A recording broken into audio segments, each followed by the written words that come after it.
అలాగే ఏ గ్రహాలు చూసినా ఏ రాశి చూసినా ఈ ఉగాది నుంచి ఎలా ఉండబోతున్నాయండి? ఇప్పుడు ఉగాది నుంచి ఇప్పుడు మనకి ముందుగా మేషరాశి తీసుకుంటే శని రాహు మారిపోతారు. గురువు మే నుంచి మారుతాడు కాబట్టి గురువు 3వ స్థానంలోను శని రాహువులు 12వ ఇంట్లో ఉండటం వల్ల మిగతా ప్లానెట్స్ మారుతూ ఉంటాయి. ఈ మేజర్ ప్లానెట్స్ కాబట్టి కేతు వచ్చేసి అప్పుడు కన్యా రాశిలో ఉంటాడు, అంటే రాహుకు ఆపోజిట్గా ఉంటాడు అనమాట. అది 6వ ఇల్లు అవుతుంది. ఇక్కడ వీళ్ళు ఆరోగ్యంతో పాటుగా శ్వాస సంబంధమైనటువంటి ఇబ్బందులు రాకుండా చూసుకోవాలి. అలాగే ఆహార సంబంధమైనటువంటి ఇబ్బందులు రాకుండా, ఇందాక చెప్పినట్టుగా వృత్తిలో ఇబ్బంది కలుగుతుంది. వృత్తిలో ఇబ్బంది కలిగినప్పుడు మనం శాంతంగా ఓపికగా చాలా చాలా నిదానంగా మనం ఉండగలిగితే మనం గౌరవంగా బయటికి రావచ్చు. గౌరవమైనటువంటి ఉద్యోగంలోకి వెళ్ళేదానికి అవకాశం ఉంటుంది. లాభ నష్టాలు పక్కన పెడితే లాభం నష్టం అన్నది మనం ఫైనాన్షియల్ మేనేజ్మెంట్ మీద ఉంటుంది. అది రాజపూజ్యం అవమానం కూడా మనం మాట్లాడే దాని మీద ఉంటుంది. కాబట్టి మాట అనేది ఎప్పుడూ కూడా అదుపులో ఉంచుకోవటం, మనం నిదానంగా ఉండటం మేషరాశి వాళ్ళే కాదు ఎవరికైనా. మేషరాశి వాళ్ళకి ఏంటంటే సింపుల్గా చెప్పాలంటే వృత్తిలో కలిగే ఆటంకాలకి నువ్వు కారణం కాకపోయినప్పటికీ, నీ మీద అసూయ ద్వేషాలు అయినప్పటికీ కూడా దాన్ని మనం జయించాలి అంటే మనం ఓపికతో ఉండాలి. మనం ఓపికతో ఉండగలిగితే ఖచ్చితంగా మనం జయిస్తాం. అలాగే అదే వృషభ రాశి, రాశుల్లో రెండోది. ఈ వృషభ రాశికి శుక్రుడు అధిపతి. దీనికి ధనస్థానంలో గురువు, లాభంలో శని రాహులు ఉంటారు. చాలా అద్భుతమైనటువంటి ఫలితాలు వీళ్ళకి అందుతాయి. అందులో కూడా పంచమంలో కేతు ఉంటాడు. మన తీర్థయాత్రలు అంటే టూర్ అండ్ ట్రిప్స్ అని, దాంట్లో టూర్ అండ్ ట్రావెల్లో చక్కగా హాయిగా ఈ సంవత్సరం అంతా గడుస్తుంది వాళ్ళకి. గురువు అద్భుతమైనటువంటి ఫలితాన్ని, లాభాధిపతి ధన స్థానంలో ఉండటం అన్నది చాలా మంచి విషయం. అలాగే అష్టమాధిపతి అయి కూడా ఉంటాడు, అలాగే ఖర్చు కూడా ఉంటుంది. గురువు నాకు తెలిసి ఈ వృషభ రాశి వాళ్ళకి అష్టమాధిపతి కాబట్టి నేనేం చెప్తానంటే లోయర్ అబ్డమెన్ సంబంధించినటువంటి సమస్యతో పాటుగా లివర్ సంబంధమైన అంటే ఫ్యాటీ లివరా అండ్ జాండీసా ఇలాంటి వాటిని చెక్ చేసుకొని ముందుకు వెళ్తే వాళ్ళకి బాగుంటుంది. ఇకపోతే మిథున రాశి వాళ్ళకి, మిథున రాశికి గురువు లగ్నంలో ఉంటాడు, అంటే రాశిలో. శని రాహువులు 10లో ఉంటారు. ఈ శని రాహువులు 10లో ఉండటం వలన మ్యాజిక్ లాగా ఉద్యోగం పోతుంది, మ్యాజిక్ లాగా ఉద్యోగం వస్తుంది. అంటే కొంతమందికి ఉన్నాయి పోతాయి, కొంతమందికి లేనిది వస్తుంది. ఈ గురువు అనుగ్రహం అనేది ఉండటం వల్ల, దశమాధిపతి ఉండటం వల్ల ఈ రెండు జరుగుతాయి అన్నమాట. ఎందుకంటే శని రాహువులు 10వ ఇంట్లో ఉండి ఇబ్బంది పెడుతున్నప్పుడు, అంటే పోతున్నప్పుడు కొంతమందికి కొంతమంది ఇప్పుడు దాకా రానటువంటి వాళ్ళు ఇప్పుడు వస్తుంది. వచ్చిన దాన్నే నాకు అంత రాలేదు ఇంత రాలేదు అనుకునే వాళ్ళు ఉంటారు. నో, అంత రాదు ఇంత రాదు కాదు, వచ్చిన దాంట్లో నిలబడింది ఫస్ట్, అప్పుడు మీకు మంచి ఫలితం వస్తుంది. అలాగే ఆరోగ్యరీత్యా వచ్చేసరికి 4వ ఇంట్లో కేతు ఉంటాడు, మాతృ సంబంధంగా. అంటే మిథున రాశిలో ఉన్నటువంటి వాళ్ళు ఎవరైతే ఉన్నారో శారీరకంగా కూడా, నేను ఎందుకంటే గురువు ఉన్నంత మాత్రాన ఆరోగ్యం బాగైపోతుందని నేను చెప్పను. గురువు మేలో వస్తాడు, కానీ ఈ సమయం ఉగాది నుంచి 30 నుంచి మేకి 45 రోజులు ఉంటుంది, 46 రోజులు ఉంటుంది. ఈ 46 రోజులు ఏదైతే ఉందో చాలా వరకు అందులో ఆరుద్ర నక్షత్రంలో పుట్టినటువంటి వాళ్ళకి చాలా ప్రమాదం ఉంటుంది. ప్రాక్టికల్గా చెప్తున్నా, చాలా ప్రమాదం ఉంటుంది. ముందుగానే ఆరోగ్యాన్ని చెక్ చేసుకోండి. ఏమీ లేదు అనుకొని మాత్రం ఉండొద్దు. కంప్లీట్ బ్లడ్ పిక్చర్ తీయించుకోండి. అందులో ఏదైనా సమస్య ఉంటే డాక్టర్ని కన్సల్ట్ చేసుకొని దానికి సంబంధించి మెడిసిన్ తీసుకోవటం చాలా మంచిది. అంటే మిగతా వాళ్ళకు కూడా చిన్న చిన్న ఇబ్బందులు ఉంటాయి. మానసిక కష్టం ఎక్కువగా ఉంటుంది గురువు వచ్చేదాకా. ఈ 45-50 డేస్ ఏదైతే ఉంటుందో కొంచెం జాగ్రత్తగా ఉంటే మంచిది. ఇకపోతే కర్కాటక రాశి వాళ్ళకి, ఈ కర్కాటక రాశి వాళ్ళకి గురువు 12లోను 9వ ఇంట్లో శని రాహులు ఉంటారు. ఇది చాలా ఇబ్బందికరమైనటువంటిది కర్కాటక రాశికి. అయినప్పటికీ కూడా కర్కాటక రాశిలోకి గురువు 12లో ఉన్నప్పటికీ కూడా నవంబర్లో వక్రించి ఆయన తొందరగా శీఘ్రంగా వచ్చి మళ్ళీ ఉండి మళ్ళీ వెళ్తుంటాడు అనమాట. కాబట్టి గురువు యొక్క అనుగ్రహం కొద్దిగా ఉండటం వలన ఉపశమనంగా, ఓపికగా, ధర్మంగా, నోరెత్తకుండా ఉండే కర్కాటక రాశి వాళ్ళు ఆ గురువు వచ్చి వెళ్ళే సమయం ఏదైతే ఉంటుందో మళ్ళీ రిట్రాక్టేషన్ అయ్యి వెనక్కి వెళ్తాడు. అంటే ఇదేమన్నా టూర్ అండ్ ట్రావెల్ సార్ ఆ బస్సు ఈ బస్సు ఎక్కడానికి అంటే కాదు. ఎందుకంటే మనం భూమి తిరిగేటప్పుడు దాని యొక్క కక్షలో తిరుగుతున్నప్పుడు ఏమవుతుందంటే అది వెనక్కి వెళ్ళినట్టు మనకి భ్రమ కల్పిస్తుంది, దాని కక్షలో అది తిరుగుతూ ఉంటుందన్నమాట. కానీ ఆ దీర్ఘవృత్తాకారంలో ఉన్నటువంటి ఏదైతే కక్ష ఏదైతే ఉందో కోడిగుడ్డ ఆకారంలో, దానివల్ల మనకు అలా భ్రమ కలుగుతుంది కాబట్టి ఆ ముందుకి వచ్చి వెనక్కి వెళ్ళినట్టుగా అనిపిస్తుంది కాబట్టి అప్పుడు ఫలితం అలా చెప్తారు. అది మామూలుగా అయితే అది వెళ్ళదు అనమాట, అది అక్కడే తిరుగుతుంది. కాకపోతే మన వాళ్ళు అలా చెప్తారు కాబట్టి మీకు చెప్తున్నాను. కాబట్టి భయపడాల్సింది అయితే ఏం లేదు. కానీ కాకపోతే ఆరోగ్యం బాగలేనటువంటి వాళ్ళు, ఆల్రెడీ కర్కాటక రాశి అయ్యి ఆరోగ్యం బాగలేనటువంటి వాళ్ళు ఎవరైతే ఉన్నారో వాళ్ళు కొంచెం జాగ్రత్తగా ఇంకా ఆరోగ్యాన్ని బాగా భద్రంగా చూసుకోవటం, టైం టు టైం మెడిసిన్ వేసుకొని తినటం ఇలాంటివి. అలాగే విద్యార్థులు వచ్చేసి శుక్రుడు అధిపతి, కర్కాటకానికి 4వ ఇల్లు శుక్రుడు అధిపతి. అలాగే దశమానికి అధిపతి కర్కాటకానికి మేషం కుజుడు అధిపతి. కాబట్టి ఈ యొక్క గురువు అనుగ్రహం ఎప్పుడైతే కలుగుతుందో ఆ గ్రహాలు తిరుగుతూ ఉంటాయి కాబట్టి శీఘ్రంగా వాటిని వాళ్ళ పర్సనల్ దీంట్లో బట్టి మాత్రమే చెప్పాల్సి ఉంటుంది. కాబట్టి ఆరోగ్యం మాత్రం జాగ్రత్తగా చూసుకుంటే ఓవరాల్గా బాగుంటుంది. కాకపోతే సింహరాశి వాళ్ళకి, ఈ సింహరాశి వచ్చేసి గురువు 11లో ఉంటాడు. అలాగే 8వ ఇంట్లో శని రాహువులు ఉంటారు. దీన్ని అష్టమ శని రాహు అంటారు, అష్టమ రాహు అష్టమ శని అంటారు. దీనివలన భార్య భర్తల మధ్య విభేదాలతో పాటు దూరం కాకుండా చూసుకోండి. గురువు 12లో ఉన్నా ఆయన వక్రించి వచ్చిపోతుంటాడు కాబట్టి 12వ ఇంట్లోకి వచ్చినప్పుడు మళ్ళీ వేరే రకంగా ఉంటుంది. లాభంలో ఉన్నప్పుడు మనకేమిలే అనిపించినా ఆయన వెనక్కి వచ్చి వెళ్ళేటప్పుడు మళ్ళీ వైఫ్ అండ్ హస్బెండ్ రిలేషన్లో, ఎందుకంటే సప్తమాధిపతి అష్టమంలో కూర్చోవటం సింహరాశికి, 6, 7కి అధిపతి 8లో కూర్చొని ఉంటాడు.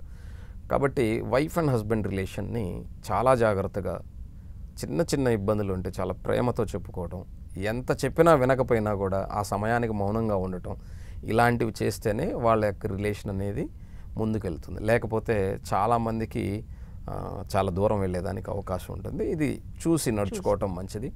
ఇలాంటి వాళ్ళకి నేనేం చెప్తానంటే ఏదైనా శివాలయానికి వెళ్ళి అమ్మవారు శివుడు ఉన్నటువంటి గుడిలో ఖచ్చితంగా ఒక ప్రదోషకాల సమయంలో అక్కడ ఇద్దరు కూడా కూర్చొని ఆ ప్రదోషకాలంలో భగవంతుని ప్రార్థన చేస్తే తప్పక మంచి ఫలితం వస్తుందని నా నమ్మకం. ఇకపోతే కన్యారాశి వాళ్ళకి, ఈ కన్యారాశి వాళ్ళకి 7వ ఇంట్లో శని రాహువులు, 10వ ఇంట్లో గురువు, లాభానికి గురువు వస్తూ వెళ్తూ ఉంటాడు. కాబట్టి ఇది బాగానే ఉంది. ఎందుకంటే 5వ స్థానాధిపతి 6వ స్థానాధిపతి 7వ ఇంట్లో ఉండటం, రాహువుతో ఉండటం. అయితే ఇక్కడ ఏమవుతుందంటే శని రాహువుల యొక్క కలయిక సప్తమ స్థానంలో ఉండటం వల్ల, సప్తమంలో శని రాహువులు మంచివాళ్ళు కాదు, కానీ కన్యా రాశికి మిత్రులు వాళ్ళిద్దరు. దానివల్ల ఎంత సమస్యలు ఉన్నా కూడా వైఫ్ అండ్ హస్బెండ్ కావచ్చు, పార్ట్నర్స్ కావచ్చు, ఇలాంటి వాళ్ళకి ఏదన్నా ఇబ్బంది ఉన్నా కూడా అది సామరస్యంగా కొద్దిసేపు కూర్చోగలిగితే, జస్ట్ కూర్చోగలిగితే చాలు, అది సమస్య తీరిపోతుంది. గురువు వృత్తి స్థానంలో ఉన్నందువల్ల ఇప్పటిదాకా వృత్తిలో ఇబ్బంది పడుతున్నటువంటి వాళ్ళు గురువు యొక్క అనుగ్రహం వలన ఖచ్చితంగా ఈ సంవత్సరం కన్యారాశి వాళ్ళకి వృత్తిపరంగా ఉన్నతమైనటువంటి శిఖరాలని అధిరోహించేదానికి, అంటే 2 సంవత్సరాల పాటు గురువు కర్కాటకంలో ఉన్నప్పుడు కూడా ఈ 2 సంవత్సరాల పాటు చాలా ఉన్నతమైనటువంటి స్థితిని, 2.5 సంవత్సరం అక్కడ శని ఉన్నా కూడా గురువు కాపాడేస్తాడు. కాబట్టి ఈ శివుడిని దక్షిణామూర్తిని గురువు అంటాం. లేదా ఒక్కొక్కళ్ళు ఒక్కొక్కలాగా గురువుని భావించే వాళ్ళు ఉన్నారు. బాబాని గురువు అనుకునే వాళ్ళు ఉన్నారు, షిరిడి సాయిబాబాని. అలాగే వాళ్ళ గురువుల్ని గురువు అనుకునే వాళ్ళు ఉన్నారు. ఆ గురు సేవ అనేటువంటిది, ఇప్పుడు నాకు ఒక గురువు ఉంటారు, అలాగా వారిని మనం తప్పకుండా ప్రతిరోజు స్మరించడం ద్వారా, మనకు గురు అనుగ్రహం ద్వారా శని అంటే కన్యారాశికి మిత్రుడై ఉండటం ద్వారా ఆయన దృష్టి కన్యారాశి మీద ఉన్నప్పటికీ కూడా ఎందుకంటే రాహుకి కన్యారాశి స్వస్థానంగా చెప్పబడుతుంది కాబట్టి ఈ శని రాహుల యొక్క దృష్టి దాని మీద ఉన్నప్పటికీ కూడా గొప్ప సత్ఫలితాలే వచ్చేదానికి అవకాశం ఉంది. భయపడాల్సిన అవసరం లేదు. సంవత్సర కాలం ఉంటుంది, 2.5 సంవత్సరం కూడా కాదు. గురువు 2 సంవత్సరాలు కర్కాటకంలో కూడా ఉంటాడు కదా, అప్పుడు శని 7.5 సంవత్సరం శని ఉంది కదా, అది కూడా బాగుంటుంది. ఈ సంవత్సరమే కాదు, నెక్స్ట్ ఇయర్ కూడా చాలా వరకు బాగుంటుంది. ఇకపోతే తులారాశి వాళ్ళకి, ఈ తులారాశి వాళ్ళకి ఏమిటంటే శని 6లో రాహుతో ఉన్నాడు. తుల ఉచ్చస్థానం 6వ ఇంట్లో ఉండటం వల్ల అది ఆరోగ్య స్థానం అంటాం. ఏదన్నా అప్పులు రుణాలు ఇలాంటివి ఉన్నటువంటి వాళ్ళకి తప్పక తీరుతుంది. గురువు 9వ ఇంట్లో ఉంటాడు. గురువు యొక్క అనుగ్రహం బాగుంటుంది. అలాగే వాళ్ళ పర్సనల్ జాతకం బాగుండాలి. అది మళ్ళీ చెప్తున్నాను నేను. పర్సనల్ జాతకం బాగాలేకపోతే ఇప్పుడు మీరు ఇలా చెప్పారు కదా గురువుగారు అంటే కుదరదు. అది చూయించుకోవాలి నిశ్చితంగా చూస్తే కానీ అది అర్థం కాదు. జనరల్గా అయితే మాత్రం ఇది బాగుంటుంది. వాళ్ళు ఇంతవరకు వెయిట్ చేసి ఉన్నటువంటిది తప్పక ఫలితం వస్తుంది. అలా కాకుండా 12వ ఇంట్లో కూడా కేతు ఉంటాడు. ప్రమాదాలు కూడా ఉండేదానికి అవకాశం ఉంటుంది. అలాగే తీర్థయాత్రలు, గుళ్ళు, గోపురాలు ఇవన్నీ కూడా వెళ్తాం. ఇవన్నీ బాగానే ఉంటాయి. కాకపోతే ఆరోగ్యం అన్నది శని రాహువుల యొక్క కలయిక ఉన్నందువల్ల ఎముకల సంబంధమైనటువంటి బ్యాక్ బోన్ సంబంధమైనది ఇలాంటివి కొద్దిగా చూసుకుంటే సరిపోతుంది. ఇకపోతే వృశ్చిక రాశి వాళ్ళకి, ఈ వృశ్చిక రాశి వాళ్ళకి శని రాహువులు పంచమ స్థితిని పొంది ఉంటారు. గురువు ఇక్కడ అష్టమ స్థితిని పొందుతాడు. మళ్ళీ మధ్యలో మీకు చెప్పాను ఆయన ముందుకు వచ్చి శీఘ్రంగా మళ్ళీ వెనక్కి వెళ్తాడు. ఈ 9వ ఇంట్లోకి వచ్చినప్పుడు సత్ఫలితాన్ని ఇచ్చిన 8వ ఇంట్లో ఉన్నప్పుడు వృశ్చిక రాశి వారికి కొంచెం ఇబ్బంది. ధనాధిపతి అయి పంచమాధిపతి అయి అష్టమ స్థితిని పొంది ఉండటం వల్ల సంతానం కోసం ట్రై చేసేవాళ్ళు, అలాగే కొత్తగా కుటుంబాన్ని పెట్టుకునే వాళ్ళు ఎవరైతే ఉంటారో వీళ్ళు కొంచెం ఆచితూచి జాగ్రత్తగా ఉండటం మంచిది. ఎందుకంటే ధనాధిపతి అయి కుటుంబాధిపతి అయి అష్టమ స్థితిని పొంది ఉండి అయితే ధనస్థానాన్ని చూస్తూ ఉంటాడు, ఆయన పోగొట్టడు. కాకపోతే ఇబ్బందులు క్రియేట్ చేసేవాళ్ళు ఉంటారు. ఇంట్లోనే మనం బాగుంటే ఓర్వలేని వాళ్ళు ఉంటారు. వాళ్ళు దాని చిన్న వాటి అది మనం గమనించుకోగలిగితే వాడు ఓర్వలేకపోతున్నాడులే అని మనం ఆఖరికి తల్లి కూడా ఓర్వలేకపోవచ్చు. అది బిడ్డ గమనించుకోవాలి. అలాగని చేయగలిగితే ఇప్పుడు చాలామంది పెద్దవాళ్ళు ఏం చేస్తారంటే ఇంకా ఎప్పుడు పిల్లలు కంటారా అని మొదలెడతారు. అలాంటి విషయాలన్నీ కూడా అంటే ఉదాహరణకి చెప్తున్నాను మీకు నేను. అలాంటివి గమనించుకొని వెళ్ళగలిగితే వాళ్ళ కుటుంబం హాయిగా ఉంటుంది. లేదు అనగానే వాళ్ళ మాట విని ఇంట్లో ఉన్న వాళ్ళని అరచిన ఇద్దరు బిడ్డలు పుట్టాలంటే ఒక స్త్రీ వల్లే కాదు పురుషుల్లో కూడా ఇబ్బంది ఉంటే పుట్టరు. ఈ విషయాన్ని గమనించుకోకుండా ప్రతి అత్తగారు తల్లిగారు వాళ్ళ కొడుకుదే మంచి వాడని ఆవిడలోనో లోపం ఉందని ఎక్కువ మంది టార్చర్ చేసే వాళ్ళని వింటూ ఉంటాం. కానీ ఇద్దరిలో సక్రమంగా ఉంటేనే బిడ్డలు పుడతారని వాళ్ళకి తెలియదా? తెలుసు. కానీ మనస్తత్వం అత్తగారన్న ఒక ఇది అంతకుముందు ఆమె కోడలే, ఆమెకు తెలియదా? కాదు, ఆ వయసు వచ్చేసరికి అందరికీ ఆ చాదస్తం వస్తుంది. దయచేసి తప్పుగా అనుకోకండి. ఇలాంటివి ఉంటే మాత్రం కుటుంబంలో ఇబ్బందులు కలుగుతాయి. అలాంటివి లేకుండా మీరు జాగ్రత్తగా ఉంటే బాగుంటుంది. వృత్తి స్థానానికి సంబంధించి పెద్ద ఇబ్బందులు ఏం లేవు వాళ్ళకి.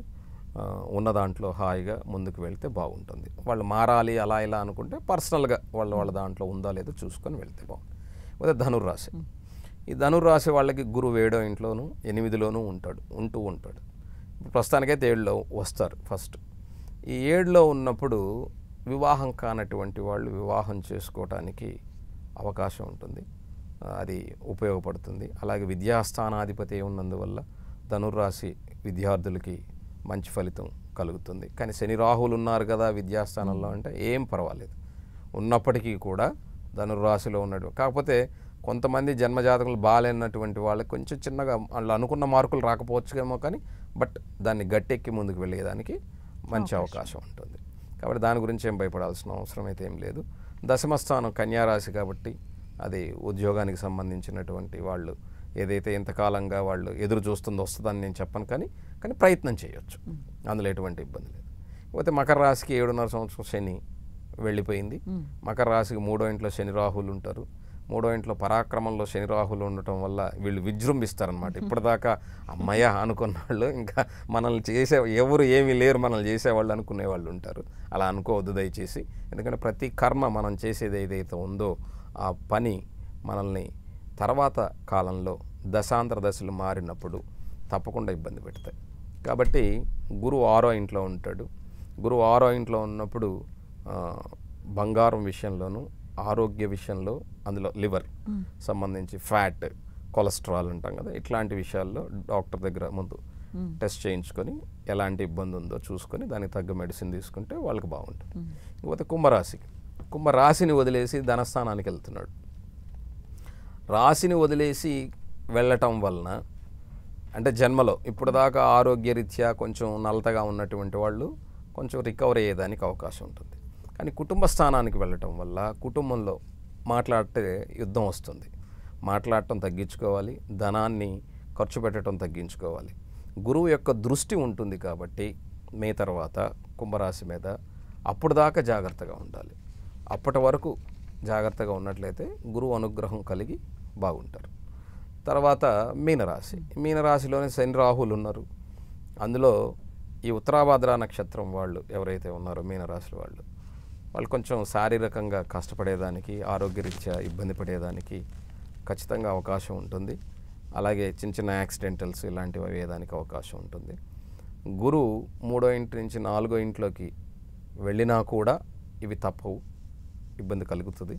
కాబట్టి మీరు ప్రాక్టికల్గా స్పీడ్గా ఉండకుండా 80లో పోయేవాళ్ళు 60లో బండి, అంటే 80 బొమ్మను కదా నా ఉద్దేశం. అంటే అలా పోయేవాళ్ళు ఉంటారు కదా చాలామంది, 60లో వెళ్ళండి, లేదా 60లో వెళ్ళేవాళ్ళు 40లో వెళ్ళండి. అంటే నిదానించండి. నా ఉద్దేశం ఏంటంటే మీ యొక్క బిహేవియర్ని నిదానించుకోవటం ద్వారా మీకు శని రాహువుల యొక్క ఫలితం అనేది చెడుగా కాకుండా మీకు కరెక్ట్గా మంచి స్థితికి తీసుకెళ్లేదని. లేదు అంటే మాత్రం వాళ్ళు మన నడ్డి విరగొట్టేస్తారు. కాబట్టి అది మాత్రం జాగ్రత్తగా గమనించుకుంటే సరిపోతుంది. చాలా చక్కగా వివరించినందుకు, అన్ని రాశుల గురించి కూడా తెలియజేసినందుకు థ్యాంక్ యూ సో మచ్ అండి. నమస్తే. చూశారు కదండి ప్రత్యేక కార్యక్రమం. మరో అంశంతో మళ్ళీ కలుద్దాం. Keep watching 10